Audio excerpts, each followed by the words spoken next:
Archaeologists have unearthed one of the oldest sites from one of the world's most influential religions, biologists have discovered a new species of cat, and poop transplants really happen, and they really work. Stick around for all the solid details. I'm Michael Aranda in for Hank Green. Welcome to SciShow News. It's long been debated by religious scholars. When did the man known as the Buddha live? Some hold that he lived around the 3rd century BCE, while others contend that he lived and died much earlier. According to new discoveries described in the journal Antiquity, archaeologists have unearthed evidence that may resolve this age-old question. Working alongside praying monks and nuns at the Maya Devi Temple in Lumbini, Nepal, an international team of archaeologists uncovered the ruins of an ancient structure buried deep beneath that temple. Maya Devi has been used for thousands of years to mark the place where the Buddha was supposedly born under a tree. The oldest known landmark on the site, a ruin consisting mainly of a sandstone pillar, has been dated to the 3rd century BCE, leading some to conclude that the man known as Buddha, born as SIDDHARTHA GAUTAMA, lived around that time. But after burrowing even further down under the site, the team found a series of even older ruins, built one on top of the other. At the bottom was an open, roofless structure made of wood. Using radiocarbon dating and a technique called optically stimulated luminescence, which can reveal when certain minerals were last exposed to light, the archaeologists dated the structure to the 6th century BCE.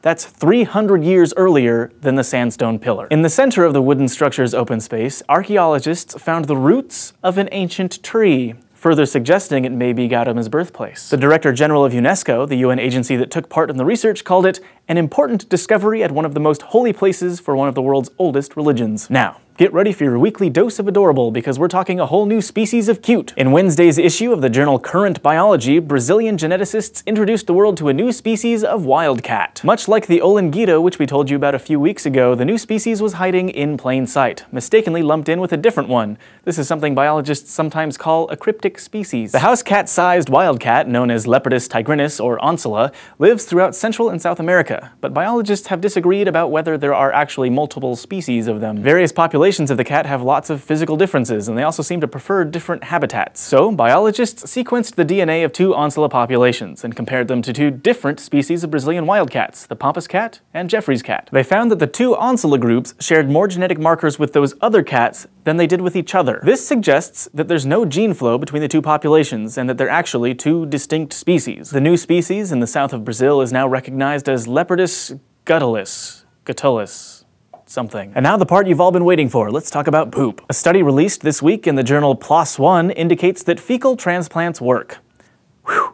You know, fecal transplants, where you take poop from a healthy person's gut and put it into an unhealthy gut. There's a lot of evidence that actually says this is a good way to restore a healthy bacterial community in your bowels, but the scientific world still isn't sure what the long-term effects are, because, you know, it's poop. So biologists at the University of Maryland School of Medicine followed a large number of patients being treated in a Maryland hospital for Clostridium difficile, a bacterial infection that commonly causes diarrhea after using antibiotics. The patients were treated with fecal transplants, i.e. given healthy fecal matter in the form of enemas. After a year, the fecal transplants appeared to have resolved the infections and restored healthy bacterial communities to the patients. Thank goodness. If you want to learn more about fecal transplants, check out our infusion about obesity and some of its treatments. Just don't try this at home, please. Thank you for watching this episode of SciShow News, and an extra special thank you to our Subbable subscribers for supporting the show. To learn how you can subscribe and also get awesome perks like a personalized lab coat, you can go to Subbable.com. You can also find us on Facebook and Twitter, and don't forget to go to YouTube.com/SciShow and subscribe.